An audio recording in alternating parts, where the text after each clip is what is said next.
Oh, would you look at that little Zena? This was almost 7 months ago. I can't believe how big she is now.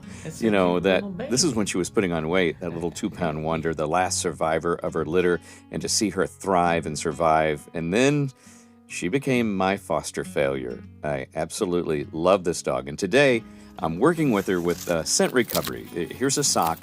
I didn't wear it. I rubbed it all over my body, and I put it way out into the woods. And this is one of Zena's first big challenges with scent recovery, and we're gonna see how she does today. Zena, find.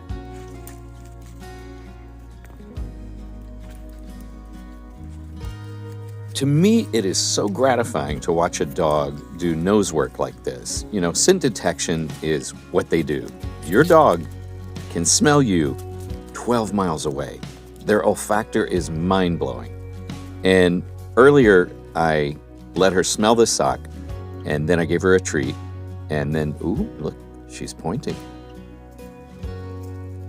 And she's on it.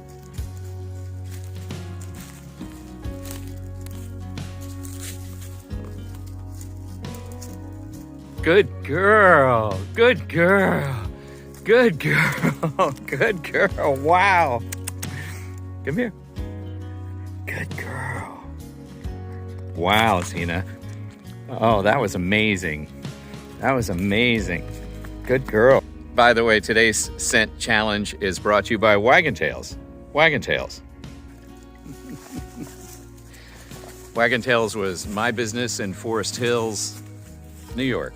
It's a pet supply store, and I sold it to a great young man, actually father and son team, James and Bob.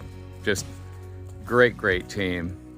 And they've got Crystal there, who's doing training and boarding as well. They've got a groomer.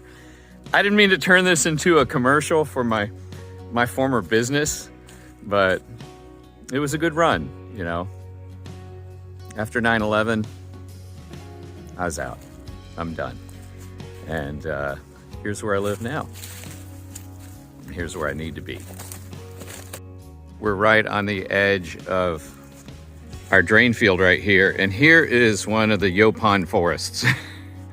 What I want to see is if Zena can recover and bring, and that's going to be the challenge for her. And the challenge for me is, where the hell am I? Mother! He's not right in the upper head area. All right.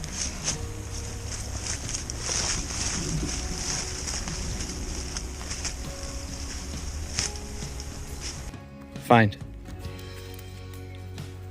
I started really gradually with Zena, just making fun scent games, literally just like throwing a treat out somewhere and just to see if she could find it.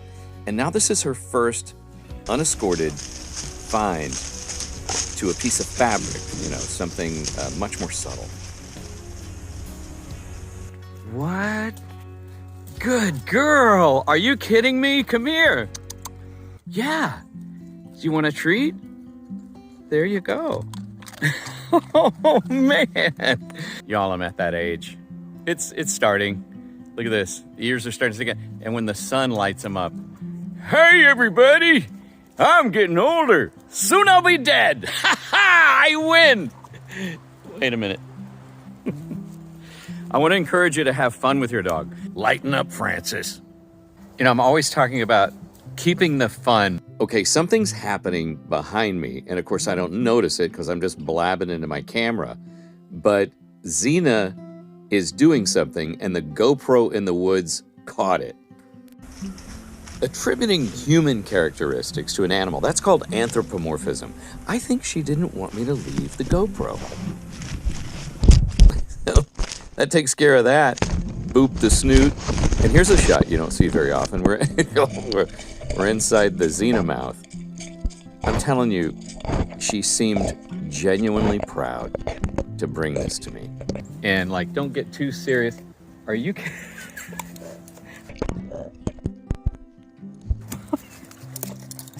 Are you kidding? Are you kidding? Are you kidding me? Did this just happen? I'm out here talking into my phone, blah, blah, blah, and Zena's like, hey, you know, I think you forgot something. Y'all, my dog is smarter than your honor roll. I couldn't, that's a bad sign. I couldn't remember the roll. I ate rolls. Gosh, man, were they good. In Dobbins Bennett High School, 1980, man. When Uncle Mullet gets that nostalgic, faraway look, we know it's story time. I couldn't eat a lot. I was painfully thin. You know, there's morbidly obese, and then there's painfully thin. I was painfully thin. I had muscle. They would give us 2 rolls, and I could usually only eat 1 roll. My cousin Billy Mo, his real name, playing football. Yeah, you found it. And he was so sweet. Like, he would listen to my jokes, and they're not really that funny.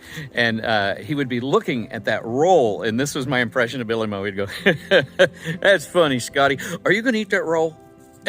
And I'd be like, oh, no, go ahead, take it. I'm painfully thin. I can't eat it all. Yeah. You brought me the GoPro.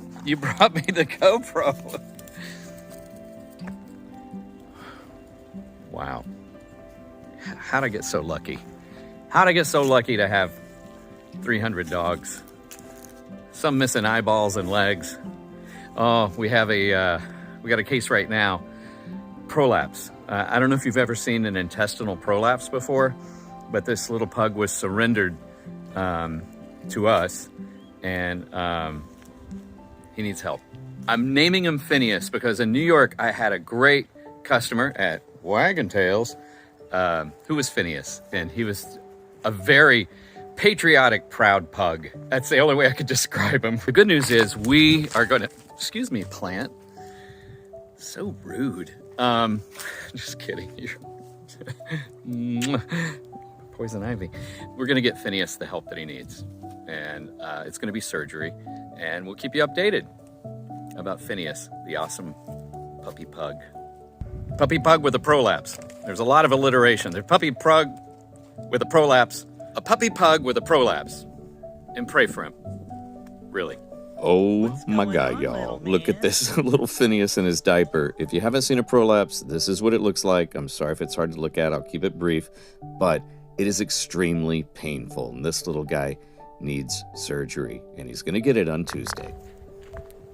Shenanigans. Remember, y'all, continue to be good to one another and your dogs. And live to ride another day. I thank you. I can't believe she brought me my GoPro. My dog is a genius, okay? My dog is smarter than your kid. Is smarter than your honor roll. I couldn't. This is embarrassing.